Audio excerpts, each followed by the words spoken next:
Exercise से लेते हैं। क्वेश्चन नंबर 9 एक्सरसाइज आपका क्या है? 11.3 उसी एक्सरसाइज है जो जिसमें शॉर्टेज डिस्टेंस आपको फाइंड करना था। तो और क्वेश्चन आप लोग लगाइएगा शॉर्टेज डिस्टेंस पर। अगर कोई प्रॉब्लम होगी या न्यूनतम दूरी पर, हिंदी उसकी शॉर्टेज डिस्टेंस की न्यूनतम दूरी होती है, उस पर क्वेश्चन लगाइएगा। अगर कोई समस्या होगी, हमने 2 क्वेश्चन आपको अलग अलग वीडियो लेक्चर में आपको बताया है, तो लगाइएगा। नहीं समझ में आएगा तो आप हमसे पूछिएगा। नेक्स्ट क्वेश्चन जो आपका है, क्वेश्चन नंबर 9 है एक्सरसाइज, सेम एक्सरसाइज से थोड़ा सा क्वेश्चन डिफरेंट है। क्या कह रहा है? उस सरल रेखा का समीकरण ज्ञात कीजिए जो बिंदु 1 - 1 0 से गुजरती है और तथा ये क्या दिया है, x - 2/3 और 2y + 1/2 और 5 - z/3 के समांतर है। तो यानी कुछ इस तरीके से है। इस लाइन ए बी का आपको क्या निकालना है, समीकरण निकालना है। और ये किस पॉइंट से पास हो रहा है? 1 - 1 0 से। देखिए यहाँ पे दिया गया है, ये 1 - 1 0 से पास हो रहा है। और ये लाइन जिसका आपको समीकरण फाइंड करना है, इस लाइन के क्या है, समांतर है।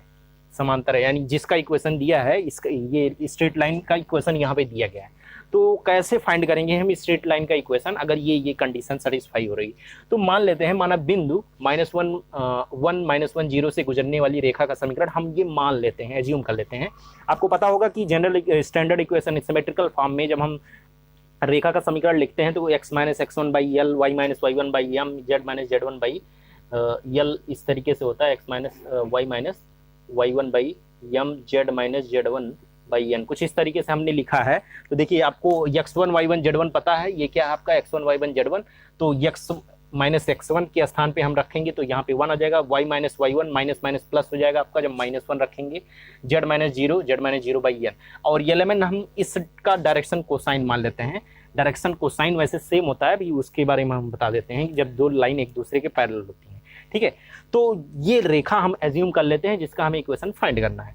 तो देखिए ये इक्वेशन नंबर 1 हम मान लेते हैं। अब यही रेखा, ये स्ट्रेट लाइन जो है वो इसके क्या है, पैरेलल है। पैरेलल मतलब समांतर है, यानी ये देखिए हमने बनाया है, ये दोनों स्ट्रेट लाइन एक दूसरे के पैरेलल हैं, ये इससे पास हो रहा है। तो जब पास पैरेलल होगा तो क्या होगा, x - 2/3, ये आपका दिया है 2y + 1/2, 5 - z। ये देखिए 5 - z लिखा गया है, तो 5 - z/1। तो देखिए ये अभी आप जो इक्वेशन देख रहे हैं ये अभी स्टैंडर्ड फॉर्म में नहीं है। जो इक्वेशन आप देख रहे हैं ये स्टैंडर्ड फॉर्म में नहीं है। पहले इसको स्ट्रेट लाइन के स्टैंडर्ड फॉर्म में, या उसको जो हमने यहाँ पे लिखा है x - x1/l, y - y1/m, z - z1/, यानी कुछ इस तरीके से बनाना चाहिए आपको। यानी कि आपका यहाँ पे x का कोफिशिएंट हमेशा 1 होना चाहिए, ना -1 +1 या /2, या ऐसा कुछ नहीं होना चाहिए। तो देखिए दोनों में हमें क्या करना पड़ेगा, यहाँ पे लिखा है हमने x - x1/l, y - y1/m, z - z1/n, इस तरीके से आपको बनाना है। यानी x y z का कोफिशिएंट 1 होना चाहिए, ना तो माइनस में होना चाहिए ना फ्रैक्शन में होना चाहिए। चलिए अगर बनाएंगे तो देखिए फर्स्ट वाले में कोई डिस्टर्ब कुछ नहीं करना है आपको। x - 2/3 आपका ये स्टैंडर्ड फॉर्म में है। देखिए समस्या इसमें है, इसमें समस्या क्या है, आप न्यूमरेटर यानी अंश में और हर में दोनों में 2 से डिवाइड कर दीजिए। यानी 2 से जब डिवाइड करेंगे तो 2y/2 यानी y हो जाएगा, 1/2 यहाँ पे 1/2 हो जाएगा, और नीचे जब 2 से डिवाइड करेंगे तो यहाँ पे 1 हो जाएगा। ये क्लियर हो गया। अब यहाँ पे हमें आना है, देखिए यहाँ पे क्या होना चाहिए, z - z1 होना चाहिए, लेकिन यहाँ पे क्या है 5 - z। तो अगर ऐसा करें, इसमें हम माइनस से मल्टीप्लाई कर दें ऊपर और नीचे, तो अगर माइनस से हम मल्टीप्लाई करते हैं नीचे और ऊपर दोनों, तो क्या आने वाला है बताइए। देखिए अगर माइनस से इसमें मल्टीप्लाई करेंगे ऊपर और नीचे, नीचे क्या आ जाएगा आपका -1 हो जाएगा, ऊपर क्या आ जाएगा, माइनस से जब मल्टीप्लाई करेंगे तो माइनस माइनस ये प्लस, z माइनस क्या हो जाएगा आपका 5 हो जाएगा। तो z ऊपर कितना आया, z - 5। तो ये आपका देखिए अब डायरेक्शन कोसाइन कुछ इस तरीके से चेंज हो गया। x/l जो होता है x - x1/l, l m n, यानी आपका एलिमेंट क्या आ गया आपका 2 3 - 2। अब हम आगे बढ़ते हैं। देखिए अब क्या करना है, ये लाइन जो है, ये जो लाइन आया है ये गिवन लाइन है, और यही गिवन लाइन के ये जो हमें ओरिजिनल आपको फाइंड करना है, ये दोनों पैरेलल हैं। यहाँ पे दिया गया है, क्वेश्चन भी कह रहा है कि सेकंड लाइन फर्स्ट के पैरेलल है। तो हमने आपको 2-3 लेक्चर पहले आपको बताया था, प्रीवियस लेक्चर में अगर आप ध्यान से देखिएगा, तो एंगल बिटवीन 2 स्ट्रेट लाइन या 2 स्ट्रेट लाइन के बीच का हम एंगल फाइंड करना आपको हमने बताया था कि जब 2 स्ट्रेट लाइन आपको इंटरसेक्ट कर या एक दूसरे के पैरेलल हों, पैरेलल वाली कंडीशन बताया था, और समांतर वाली भी कंडीशन बताया था। पैरेलल वाली कंडीशन में ये बताया था कि जब 2 लाइन एक दूसरे को परपेंडिकुलर पर इंटरसेक्ट करता है, परपेंडिकुलर यानी उनके बीच का 90 डिग्री होता है, तो क्या होता है, A1 A2 L1 L2 plus M1N2 plus N1N2 is equal to 0, यानी उनके डायरेक्शन कोसाइन चाहे हो चाहे डायरेक्शन रेशियो हो, दोनों के प्रोडक्ट का जो सम आता है वो 0 आता है। ये परपेंडिकुलरिटी की कंडीशन हमें बताया था, ये वाला। और जब दो लाइन एक दूसरे के समांतर होती हैं, पैरेलल होती हैं, तो उसके लिए हमने कंडीशन बताया था उनकी डायरेक्शन रेशियोज का जो डायरेक्शन जिसको दिक्वज्या बोलते हैं, जैसे A1 B1 C1 है और A2 B2 C2, ये फर्स्ट लाइन का है, ये सेकंड लाइन का मान लीजिए डायरेक्शन रेशियो है।